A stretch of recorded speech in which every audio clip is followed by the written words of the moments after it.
Olá, pessoal. Falar um pouco sobre esse livro aqui, Introdução Geral à Bíblia, Norman Geisler e do William Nix. Esse é um livro que foi publicado pela editora Vida Nova em 2021. Ele vai falar basicamente sobre a Bíblia, Antigo e Novo Testamento. O texto bíblico, né? Vai falar sobre as traduções, sobre os manuscritos, sobre a transmissão do texto, a origem do texto, enfim. Ele vai falar sobre o livro, a Bíblia, como ela foi montada, né? Processo de canonização da Bíblia, a inspiração. Então, a primeira parte fala sobre a inspiração da Bíblia, a segunda, a canonização da Bíblia, a terceira, a transmissão da Bíblia, e a quarta, a tradução da Bíblia, principalmente as traduções em inglês, tá? Então ele deixa claro aqui na página 13, né, que ele diz assim: eu não conheço nenhum estudioso da Bíblia que sustente a ideia que os livros foram ditados por Deus, tá? Então ele vai de cara já vai afastar essa possibilidade. Então para que ele é um apologeta, né? Ele é um apologeta, não tem uma perspectiva nada crítica, ou seja, ele assume que a Bíblia é um texto sagrado, divino, inerrante, tá? Então ele não está numa perspectiva de um historiador, ele está numa perspectiva de um apologeta, de alguém que já parte do princípio que o texto todo está correto, tá? Não tem erros, né? Só que ele afasta essa ideia de que não foi dito como algo ditado por Deus, né? Então tem uma participação do copista. Mas, de qualquer maneira, é inerrante, é infalível, etc. Então, é como se fosse ditado por Deus, né? Porque esse é infalível, né? Então, na página 22, ele vai falar aqui, o texto, essa divisão em Antigo e Novo Testamento, segundo ele, seria melhor traduzida como aliança, Antiga Aliança e Nova Aliança. Testamento, né? A versão grega do Antigo Testamento, a Septuaginta, traduz esse termo em hebraico, berit, por diatek. Então, seria como aliança, o mais correto.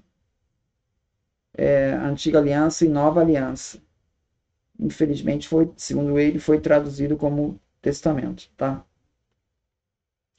Ele fala da organização do texto do Antigo Testamento, então é tradicionalmente dividido na sua forma hebraica, né, nos livros da Torá, o Pentateuco, são 5 livros, Gênesis, Êxodo, Levítico, Números, Deuteronômio, os livros dos profetas, tá?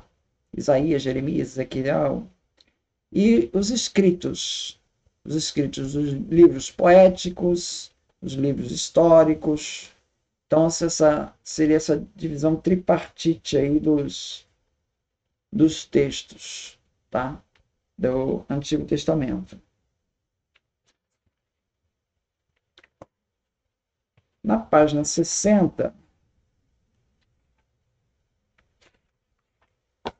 ele vai falar assim: o uso de linguagem não científica. A inspiração certamente não requer o uso de linguagem erudita, técnica ou científica.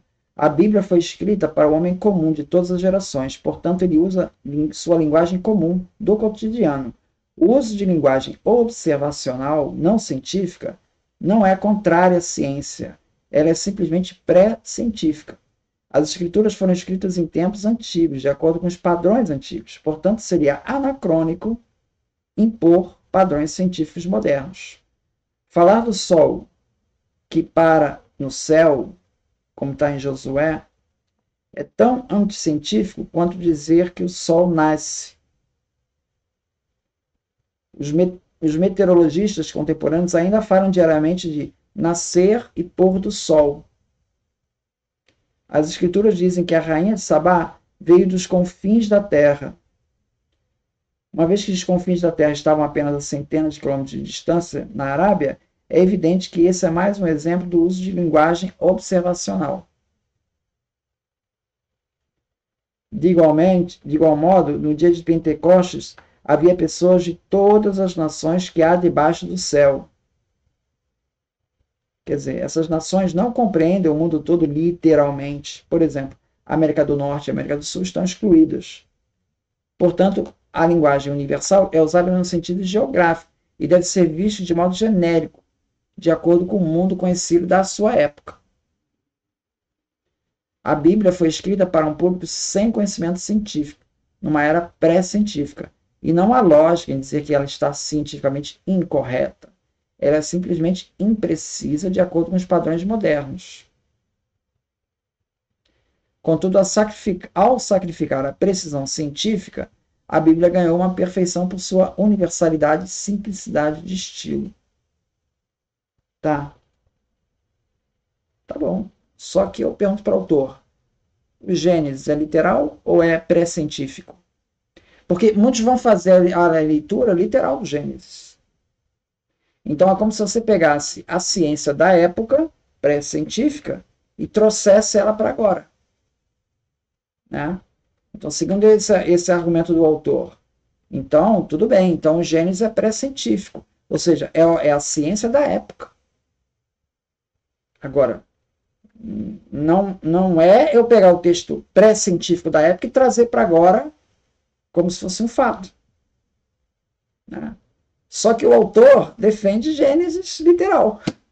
Entende o paradoxo do negócio? Aqui ele foi super liberal, eu diria, né?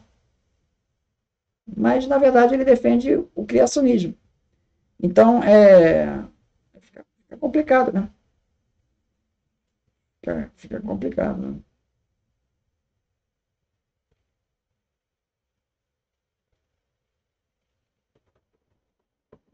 A Bíblia usa também números aproximados. Ele fala aqui do pi. Realmente o pi aparece na escritura como valendo 3. Né? E, na verdade, não é esse valor. Né? Mas, para o povo antigo, era aquele valor. Então, ele está usando o conhecimento da época. Na época, pi valia 3. Tá?